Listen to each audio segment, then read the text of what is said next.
ನೋಡೋರ್ ಕಣ್ಣಿಗೆ ಸೋತಂತೆ ಆದ್ರೆ ಒಳಗೊಳಗೆ ಗೆದ್ದಂಗೆ. ಇದಂಗೆ ಅಂದ್ರೆ ನಮ್ಮ ಗೋವಿಂದಣ್ಣ ಕಣ್ಣಿಗೆ ರಾಜಕೀಯದ ಆಟ ಕಂಡಂಗೆ ನಮ್ಮ ಒಳನೋಟಕ್ಕೂ ಕಂಡಿದೆ. ಏನದು ನೋಡ್ಕೊಂಬ.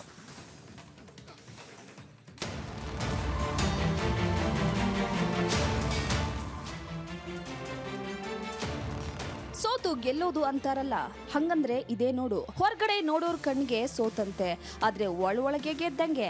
ಇದಪ್ಪ ಆಟದ ಮಜಾ ಅಂತ ಮತ್ತೆ ಆಟದ ನೋಟ ಹೇಳೋ ರೀತಿ ಎಂಟ್ರಿ ಕೊಟ್ರು ನಮ್ ಗೋವಿಂದಣ್ಣ. ಅರೆ ಗೋವಿಂದಣ್ಣ, ಇವತ್ ಏನ್ ನೀವು ಬರೀ ಆಟದ ನೋಟಾನೇ ಹೇಳ್ತಿದ್ದೀರಿ? ಅದ್ಯಾವುದಪ್ಪ ಅದು ಸೋತಂಗೆ ಕಂಡ್ರು ಗೆಲ್ಲೋ ಆಟ? ಸ್ವಲ್ಪ ಡೀಟೇಲ್ ಆಗಿ ಹೇಳಿ ಅದರ ಒಳನೋಟ ಅಂದಾಗ ಬಾಯ್ ಬಿಟ್ರು ನೋಡಿ, ಸೋತು ಗೆದ್ದ ಕರ್ನಾಟಕದ ಕಾವೇರಿ ಆಟ.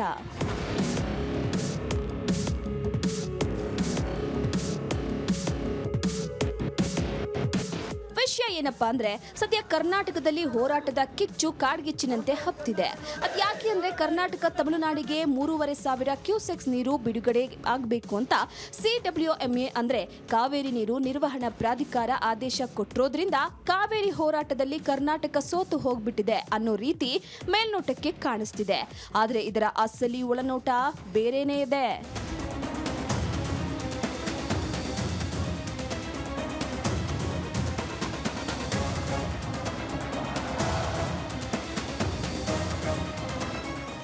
ಒಳನೋಟ ಅಂದ್ರೆ, ವಿಧಾನಸೌಧದ 3ನೇ ಮಹಡಿಯ 323A ಕೊಠಡಿಯ ಮೂಲಗಳ ಪ್ರಕಾರ CWRC ಹಾಗೂ CWMA ಮುಂದೆ ತಮಿಳುನಾಡು ವಾದ ಮಾಡಿದ್ದು, ಕರ್ನಾಟಕದಿಂದ ನಮಗೆ 15 ದಿನಗಳಲ್ಲಿ 9.9 TMC ನೀರು ಕೊಡಿಸಬೇಕು ಅಂತ.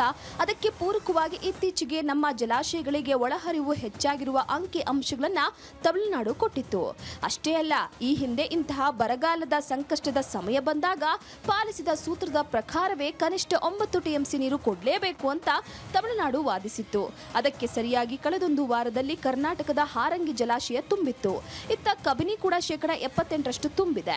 ಈ ಅಂಕಿ ಅಂಶಗಳನ್ನ ನೀಡಿತ್ತು. ಕನಿಷ್ಠ 9 TMC ನೀರು ಕರ್ನಾಟಕ ಕೊಡಲೇಬೇಕು ಅನ್ನೋದು ತಮಿಳುನಾಡು ವಾದವಾಗಿತ್ತು ಅನ್ನೋದು ಸಿಎಂ ಕಚೇರಿಯ ಮೂಲಗಳ ಮಾಹಿತಿ.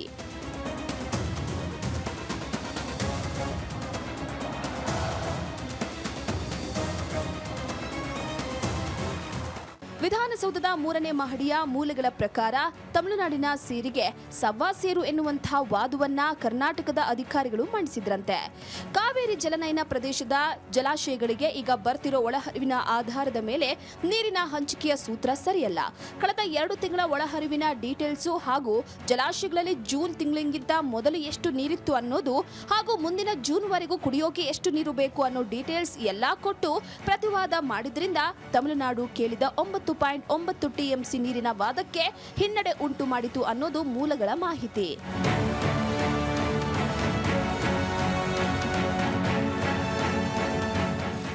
ಇಷ್ಟಕ್ಕೆ ಮುಗಿತಾ ಕೇಳಿದ್ರೆ ಇಲ್ಲ. CWMA ಮೂಲಗಳ ಪ್ರಕಾರ 2 ರಾಜ್ಯಗಳ ವಾದ ಕೇಳಿಸಿಕೊಂಡ ಮೇಲೆ CWMA ಚೇರ್ಮನ್ ಹವಾಮಾನ ಇಲಾಖೆ ಅಧಿಕಾರಿಗಳನ್ನ ಕರೆಸಿ ಮಾತನಾಡಿದ್ದಾರೆ.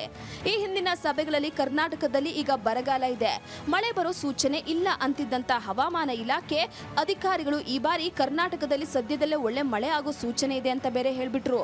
ಇದೇ ಕಾರಣಕ್ಕೆ 15 ದಿನ ನಿತ್ಯ 3,500 ಕ್ಯೂಸೆಕ್ಸ್ ನೀರು ಬಿಡಬೇಕು ಅನ್ನೋ CWRC ಶಿಫಾರಸನ್ನ CWMA ಎತ್ತಿ ಹಿಡಿತು. ಹೀಗೆ CWMA ಆದೇಶ ಆದ ಕೂಡಲೇ ಕರ್ನಾಟಕ ಸುಪ್ರೀಂ ಕೋರ್ಟ್ಗೆ ಹೋಗುತ್ತೆ ಅಂತ ಎಲ್ಲ ಭಾವಿಸಿದ್ರು. ಆದ್ರೆ ಹಾಗೆ ಸುಪ್ರೀಂ ಕೋರ್ಟ್ಗೆ ಹೋಗದಿದ್ದು ಕೂಡ ಕರ್ನಾಟಕದ ಜಾಣ ನಡೆ ಅಂತಿವೆ ಮೂಲಗಳು.